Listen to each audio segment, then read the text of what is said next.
You're in a movie theater. You're at the park. You're at a basketball game. You see a large group of fellas and their lovely ladies. They are misbehaving. You point out the error of their ways. You're a regular old white guy. You tell the fellas to knock it off. What happens? I have a group of friends in town from Colorado to celebrate a birthday. Say their trip turned into a nightmare when a group of teens attacked them. Amanda Roberts spoke to one of the tourists. She joins us now with the story. Gabrielle Lee says she and her friends were enjoying their time Saturday at the Chewbacca's parade and around town when a group of teenagers attacked them, putting her longtime boyfriend, Mark Whitaker Allen, in the hospital. They've all returned home to Colorado now, and Allen is recovering from facial and brain injuries after he sustained after the fight. Lee says it all started because some teens were harassing a homeless woman when one of their friends stepped in to stop the verbal attacks. And that's when, she says, things escalated. More teens poured out of a nearby party bus surrounding the group near St. Charles and Canal Street. She says Allen tried to pull his friends away from the teens to de-escalate the situation when he was punched in the side of the head, falling to the ground unconscious. He wasn't awake and I knew not to move him.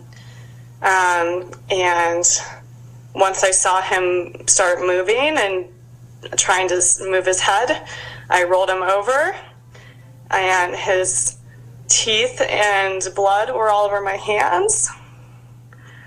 But luckily he was awake. Happening right now, the search for the people who attacked a group of tourists in the heart of New Orleans. One of those tourists beaten so badly he had to go to the hospital. Good evening. I'm Katie Moore. And I'm Tan Trung. The visitors to our city say they were good Samaritans trying to protect a homeless woman. Danny Monteverdi was able to talk with that victim despite his injuries. He's live along Canal Street where that attack happened. Danny? Good evening, Ton. As the police continue to chase down leads in this case, the victim of that brutal attack is now preparing for his next visit to the hospital after the sudden and violent attack. Whit Allen and his friends were living it up in New Orleans this past weekend to celebrate his 30th birthday. They spent time drinking hurricanes at Pat O's and took in the sights of Carnival as Chewbacca rolled through the Marigny. But the fun came to a sudden and violent end early Sunday morning on Canal Street. And when I fell into the concrete, all the teeth got pushed up into my face. The trouble began when Allen and his friends came across a party bus near Canal in St. Charles. The kids in the back of the bus were screaming at this homeless lady that was like sitting on the sidewalk. One of his friends tried to step in and stop it. Next thing I know is that all these kids, like all these guys from the bus, start popping out of the bus like one by one. Whit Allen and his friends say they were walking in this part of Canal Street when the attack happened, and they say it happened just like that. Like maybe 3 seconds is all that it took. Someone in the group, which Allen and his friends say was about 20 guys, threw punches. Allen and one of his friends were hit. Allen was knocked out. I was bleeding everywhere.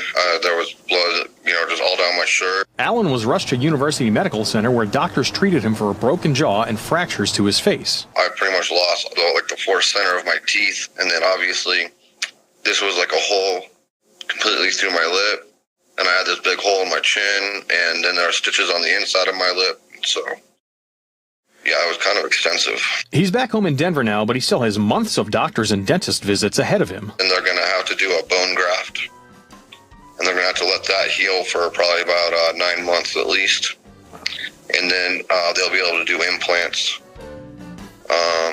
so I can have teeth again. And sadly, he says he probably won't be so quick to try to help someone else in need again. In Denver, if I had saw someone screaming at a bunch of homeless people, I definitely would have gotten up there and said something like, knock it off, but I'm going to think about that twice next time.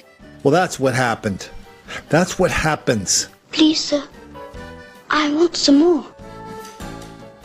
Fellas are not into getting disrespected by a bunch of white people whom they don't even like anyway.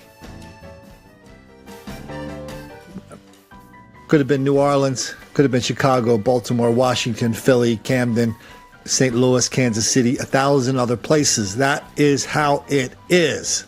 Notice how on this video there's nobody saying, wow, we've never really seen anything like that around here before. The fellas attacking tourists. Yeah, the fellas attack tourists all the time. Usually it's because a tourist maybe wanders off a block out of the highly controlled French Quarter area, Or maybe somebody says, hey, let's go where the real people are, over there. So there's a lot of ways to get into trouble in New Orleans. Telling the fellas and lovely ladies how to behave is just one of them, because that is absolutely guaranteed to make the black kids angry.